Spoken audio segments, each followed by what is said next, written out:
pleased and sorry to have to join you here today. Of course, we would all prefer not to be here at all. There's going to be a lot of people here today talking to you about what happened during the G20, about the demands of the organizers for today. I just thought I would talk with you a little bit, give a little bit of history about Toronto police and demonstrations and some of the things that people experience in Toronto, not only on during significant events like the G20, but also in the day-to-day. So I just want to talk a little bit historically here, since I'm a little older and I've been around for a while. All through the 1990s, women like Jane Doe, women who organized the Pussy Palace, all of those women have been working very, very hard for a very, very long time to educate the Toronto Police Service on how to do their job free of homophobia, free of sexism, free of sexual assaults, free of oppression of all kinds. What we saw during the G20 is that those lessons obviously have been ignored and have come to nothing because of the extreme sexism, and people will talk to you about that. And that in fact is a shame. Women have put their lives on the line. Women like Wayne Russo, almost killed by her husband. Jane Doe, victim of a serial rapist who worked for over 20 years to try to educate this police service, to give them some kind of sensitivity to what women who have been assaulted deal with. Back in 2002, the Toronto Police Accountability Coalition gave the Toronto Police Service guidelines that were written up by people in the community, people like you, about how they should police demonstrations.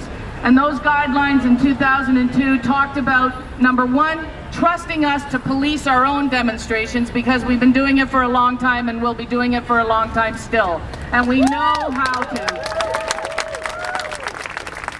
We know how to keep our demonstrations organized. We know how to keep demonstrators safe. We know how to make sure the issues stay highlighted and that side issues like the police do not get in the way of the message that we're trying to get out there. Those guidelines also included suggestions that people not be detained in handcuffs for hours and hours. They included suggestions that police not point guns at people during demonstrations. They included things like asking the police or telling the police not to overrun our demonstrations so that there are more of them than there are of us. Those guidelines included things like police officers negotiating and having clear communication lines with demonstrators and with leadership and organizing. None of those things happened during the G20. In 2006, the Toronto Police Accountability Coalition, one of our members in particular, Harvey Simmons, for over a year worked to make sure that Toronto police officers wear a name badge, something that identifies them, so that when you or I are confronted with an aggressive, overbearing, arrogant officer, we know what their name is, we can take a complaint forward. What did we see during the G20? Badges covered up, Shame! Shame! almost no ability to hold officers accountable for what they're doing. In 2005, no, earlier than that, our former police chief, Julian Fantino, wanted the ability to strip search everybody who was detained by the police service. That's what he asked for in 2002. Toronto Police Accountability Coalition and other activists said, no, you have to abide by the Supreme Court decision. It's a golden decision, look it up. You can only strip search someone if you have a bona fide reason to believe that they are carrying weapons upon their person, or if they are carrying drugs. What did we see during the G20 arrest? Mass strip searches.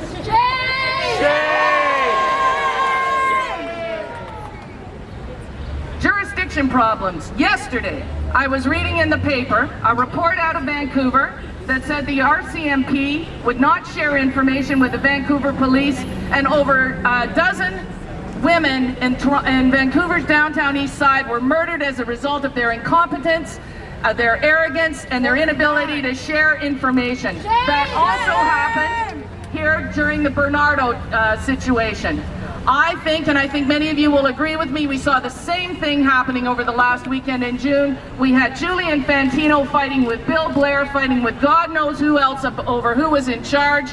And what happened? Nobody was in charge. And that's what we saw on the G20. Folks, these lessons have been brought to the Toronto Police Service, they've been brought to the RCMP, they've been brought to the OPP time and again by activists like yourselves, by community workers, by people who have been victimized by police. We have recommended, and our reports are all sitting on their shelves. And our reports are clearly being ignored. There is no accountability for what happened on June 25th and 26th and 27th. We just shake our heads hoping there will be accountability. People will talk to you about the dropped charges and the lack of evidence and the no evidence. That's a lack of accountability. We have got a police service that bows to no one. We have got a police service that does not listen to the civilian oversight that is put in place, does not listen to their community. And we need a police service that acts a lot differently than the one we saw at the last weekend of June. The other thing I want to remind all of us, for those of us who up until that weekend had not had much to do with police officers in Toronto, let alone OPP and RCMP, what people experienced over the weekend of the G20 is the daily reality of people of color, poor people, immigrant people, sex workers, marginalized people, all over this city, all over this province, people in detention. Let's not get into the innocent versus the not innocent.